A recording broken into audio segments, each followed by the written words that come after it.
Hey there, my name is Hardik Harsora and I am your friend and well-wisher sharing my life stories with the hope that it will add value to your life. Well, thank you very much for showering your love and affection for my last episode. Action, the only way I know to success. Today, I am very encouraged to bring to you the second story of my life. Small is big. Now, like you guys know, I run a consulting company, and running any kind of company is difficult. Consulting company is even tougher. And I know some of you may think, why is it tough? Well, it's tough because as consultants, people don't really believe that you can help them on something that they have been doing for years. So marketing and sales is extremely tough. Even when you get clients, you lose your time because now you are selling your time. So once you have clients, you have no time left for yourself. And what do you end up finding yourself in? You end up finding yourself solving problems every second, every minute, every hour. Of course, solving problems is no fun, right? Now, forget about scaling a consulting company. That has its own set of challenges. Finding a person who's intelligent enough and is wanting to work at a salary that you can afford, and you have to make enough revenue to be continuously able to afford a salary for that consultant. So problems are everywhere. You're dealing with problems of the clients, you're dealing with problems of your own company, and while dealing with all of these problems, you have to make sure that you come across as somebody who's very clear, very motivated, even when deep inside you, you are struggling to actually keep your own motivation high. You're clear, obviously, but a person who's very clear on why things work and why don't work, why it doesn't work, will realize very quickly all the possible loopholes, and that becomes a reason for stress. Anyways, so I was in the midst of all of this, midst of running my consulting company. I was overloaded with projects and I was attempting to scale my company also. Add to this a very, very bad lifestyle. I was eating everything junk that is possible and I was eating it all the time. I had a very bad lifestyle also. Zero workouts. The only time when I worked out was in my school. Add to that, I was sitting for the entire day or driving back and forth. By the way, I even had a driver. So I was driving only when the driver didn't arrive. Now all of this led to a tremendous amount of weight increase. And suddenly I started feeling fatigue. I started having a severe headache, which I obviously didn't like, because when you are solving problems every hour, you want to have your mind in place. And headache is definitely not a comfortable place to be at. So I visited my doctor and he quickly identified and checked my sugar and told me I was a diabetic. Of course, I did my blood test too. Now, after I was a diabetic, my option was that either I continue taking the medicines for the entire life or I do something about my weight. I learned on YouTube, I've read several articles about what causes diabetes, how it can be cured, etc. etc. Now, without getting into the science of it, I learned very quickly that I had to lose weight. I could not eat anything that I had grown up eating. Now, I took a membership in the gym, and like always, after the membership, I never could go to the gym for the first few weeks. Then I told myself, if I really have to go to the gym, I have to change something. I started analyzing. The consultant in me was wide awake.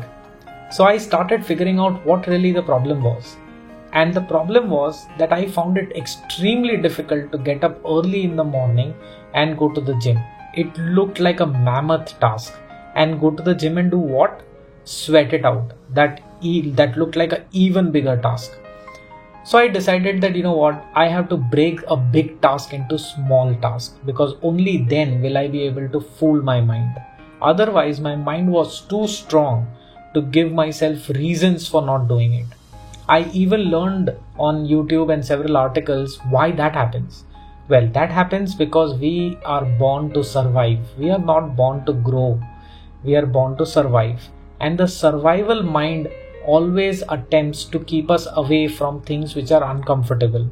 And this was uncomfortable. Comfortable was not getting up in the morning, early morning, not sweating it out, resting in my bed and taking it easy. And therefore my brain would not allow me to do the otherwise. I broke it down then. I broke the entire problem down into extremely smaller parts. So early morning, whenever I used to get up, I would tell myself, Hardik, you just have to get out of your bed, and that's about it. Then after I get up, I would say, Hardik, you just have to have a cup of coffee, and that's about it. Then I started saying, Hardik, you just need to take your gym bag and just go down, and that's about it. And there, I could not do that. The next day I realized that, oh, you know what, my brain tricks me there. So I tricked my brain. I got the gym bag ready because my brain was telling me, hey, now to take the bag and go down, the gym bag is not ready. Where are the shoes? Where's the napkin? Where's the water bottle? Where are the gloves? Where are the different things, a skipping rope? And I could give myself enough reasons to stop at that. So I started preparing my bag well in advance, a day before. And then I would go take my bag, go down. Then I would say, hey, you know what, Hardik, let's just go to the gym and do nothing. Or let's just go to the gym, and now since you've arrived at the gym, let's do a treadmill for about 5 minutes and then do nothing. Slowly and steadily, I got into the habit of doing the same thing over and over again. I realized that some things had gotten easy, like getting up in the morning, having a cup of coffee and reaching the gym became very easy. A few days passed by. Doing a treadmill for 10 minutes became very easy, and then my brain would start behaving naughty. I realized that the first thing that you need to do is you need to change your own self for the circumstances to change. I changed myself and got out of diabetes. Today, I don't take any medicines and my sugar is absolutely in control. But then what happens when you make a change? You don't get the results the next day. Everybody going to the gym, including me, thought that I wanted to become like Salman Khan and have that muscular body and six-pack abs. I still don't have six-pack abs. But the thing is that when you go there and you see change over a period of time, and it's so subtle that you don't realize that change unless somebody tells you. I believe that's how it is in life also. When you go through changes, you don't realize because it is very subtle. But others will see it. If people meet you after 6 months or 1 year, they will be able to tell you what your progress is. So first thing is you have to change first to see the surroundings outside change for you. The second thing that I realized is after I changed, I had to improve on those changes, which means the job was not done. When I started doing treadmill, I had to push myself to pick up the dumbbells. I had to push myself to do squats. I never used to do squats, but I had to push myself to do that. Then once I started doing squats, then I had to push myself to add some weight to the squat. And guess what happens then? Then improvement doesn't show results, but you will fail. Yes, my friend, I failed. I failed multiple times. I would not be able to lift up the weight when I'm doing squats. I would not be able to move the barbell when I'm doing deadlift, and I even got injured. My back got sprained, and I had to skip gym for about 2 weeks. So you fail, but then by that time, if you've done it for enough number of time, you will learn, and you have to learn to continue doing what you're doing, because the subtle changes that you're talking about, for you it is subtle, but the others will tell you that the change has been significant. And to hear that very thing, you have to take that and then continue. Like people say, the first 21 days are difficult, and after that, aadat ho jati hai. Yeah, but that's true. There's somebody that I follow, a spiritual leader, and I don't say you have to follow him. His name is Sadhguru. He says, fall in love with the process. He says, if you want rose, you can't chant rose and do a meditation. You would have to fall in love with the process. You will have to work with soil, manure, water, and none of that look like rose. But if you fall in love with the process, you will get the rose ultimately. I kept thinking when I heard this and my journey on the gym, I realized that lifting up dumbbells, the pain that you get after you've done squats and you come out of the gym, you can't sit, you can't stand. What's the worth of all of that pain? But you know what? None of that looked like a healthy thing to do. But ultimately, it gave me the health that I really, really wanted. That continued. That learning continued.